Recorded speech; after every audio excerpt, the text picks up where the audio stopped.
Hello everyone, my name is Daniel and I'm just a casual racer, and today we're in Assetto Corsa and I want to show off a project we're working on over at Assetto Sim Studios, one that I've been prioritizing that's going to be part of our Blitzen Benz pack, an ode to the early 1910s Landspeed record cars where we have the Beast and the Blitz.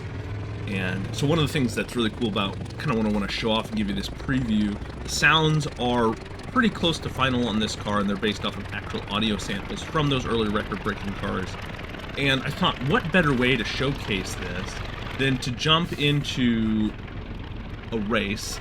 Let's recreate an Indy 500 event, the 1916 Indy 500, and put some 1916 Indy cars here and pretend perhaps there's a loophole, right? Perhaps there was a loophole that they were able to find a way. Remember, 1994, we had the Beast back then that was able, the Beast engine that was able to race for Penske and win the Indy 500 that year. Perhaps there's some loophole like this in 1916, or someone was paid off or whatever, and the Blitz was allowed to enter. How would it fare against a field of lighter, you know, Indy racing specific cars? You know, this is a part of the 1916 Indy Legends pack we've made over at Historic Sim Studios, and I'm driving here at our 1916 Ontario Motor Speedway course, which is obviously, as you can see, inspired by some of the famous speedways of the era that were all paved out of bricks.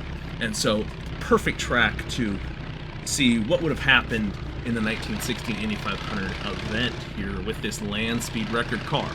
And there are a lot of considerations to take into account with this car. It weighs, and we got a little bit of an accident up here. Let's slow the car down, weave around the outside. We'll possibly gain some positions from this. We also just have a tremendous speed on the straightaways. We have to tiptoe around the corners, but we have some tremendous speed on the straightaways that I'll demonstrate here. Fourth gear, pedal down. We will roar past 100 miles an hour, which will give us a huge run down the straightaway compared to the other cars, which struggle to hit 100 miles an hour kind of at the end of their run. And we're up nearing 110. We do have to slow down almost at the halfway point, just because the brakes are the same. You know, you don't have front brakes, you only have rear brakes, and you know, you really have to baby the car a little bit. I mean, this car weighs 3,300 pounds. It's over 1.5 tons or 1,500 kilograms. And so this is a heavy vehicle. It's got a huge 21.5 liter engine that could produce up to 200 horsepower. A very powerful engine, but obviously very heavy. The weight is all front. Towards the front of the car, so you deal with a lot of understeer characteristics when you're in the corners, especially a circuit like this with these 90-degree corners. And the slight bending doesn't really help this car all that much. Straightaways are its advantage, and that's where we have to make up time before then just fighting to get this car slowed down, and also being careful through the corners not to kill the front right tire, because it will blow up if you push it too hard. And so that's one of the big things that I have to be careful of, and the way we've developed the physics for this car, it is something that you do have to take into account. I'm going to be really interested to see as well, you know, when people do like 1923 Grand Prix events with the Historic Sim Studios cars, or even, you know, 1924, 1925, or whatever years they pick. There are Formula Libre events in the 1920s, as well as even in the 1930s. Would someone, I don't think in the 30s this car would be competitive, but is there a track perhaps, maybe racing at Monza, some of the early years there, one of the faster layouts? Would someone be able to drag this car out of mothballs and just for fun, maybe run in a league race, or you can always do it offline and just see how you would have done.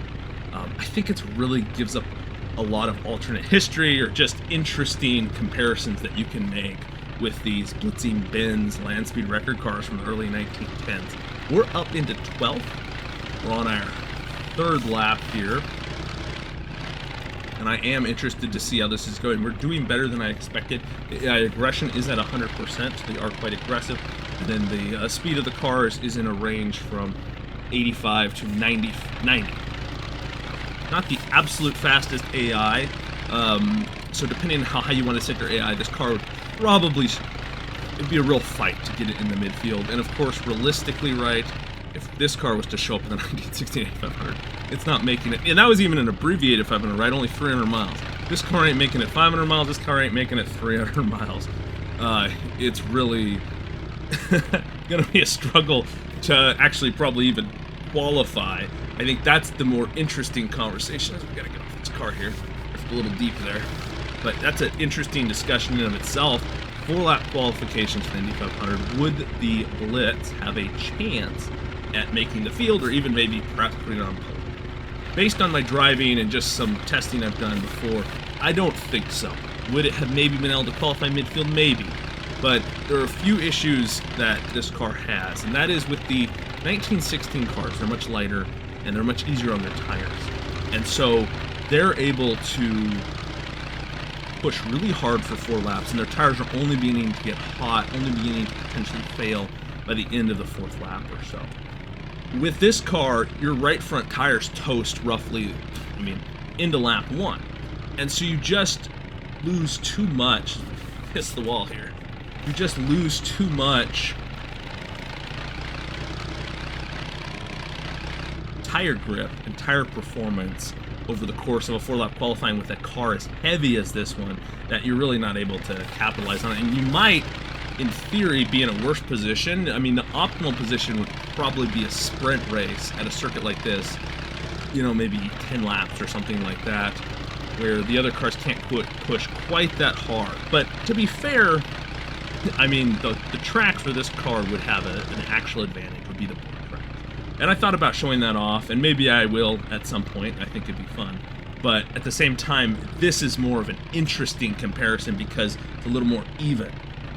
Even if realistically, it wouldn't be able to hold up in real life. In a sim, we can always hope, And that's one of the things we hope to do with our Heritage Lua V2 code, is add some of those additional failure points, some additional realism to cars like this. This is going to be one of the cars that debuts our Heritage Lua code in it, and I'm excited to see the level of realism that adds. And then, of course, when we're bringing that Heritage code to all of our cars, adding brake failures and engine failures, spark plug failures, all kinds of advanced things. If you wreck, you can actually damage your engine, or you lose, heat cooling to the brakes and things like that. Really just adding a level of historical realism to our cars that we're always chasing. And so that's going to be an exciting feature in the Blitzen Benz. It's not quite ready to show off yet, so we'll see. I do plan to have it available for the 1.0 launch of the Blitzen Benz pack, however. So we're on the last lap here. We're up into 11th. I would love to get past maybe these final 3 cars, or these 3 cars ahead of us, or at least one of them. We could get a top 10 finish, which I think would be pretty great. Let's see if we can do that. I'm definitely the tire on the right front. I don't know how close it is to blowing, but it is definitely hot. I have almost no grip in it, and it definitely feels slow in the turn, let me tell you. A lot of fun here, though. Roar up behind, I believe this is a Premier. Yes, a Premier car here. We're gonna have to slow the car down. Over rev the engine, but we gotta get this thing slowed down. Oh, we're gonna hit the wall, I think. Oh no. And somehow we're on our wheels, and maybe we somehow were able to duck our heads. But sent it in way too deep, and you see right there, this is not a car. Good illustration. This is not a car in which you can send it into the braking zone and make a pass. They're gonna outbrake you. You don't have a pass made in the first quarter of the straightaway, they're probably gonna get past you. And you make the pass in the midpoint of the straightaway, they're probably just gonna get back past you in the braking zone. You just kind of have to live with that, with this comparison. These were racing against newer cars, which 5 years newer in this era was quite a difference in technology. These cars are just so much lighter and more nimble and designed to run these races. Whereas the Blitz here, this Landspeed record car, interesting experiment, but definitely not what it was designed to do. It was designed to smash records, be the fastest car around, and that's what it did. So hopefully you enjoyed this video, this experiment, something a bit different, but most of all, I hope you all have a fantastic rest of your week.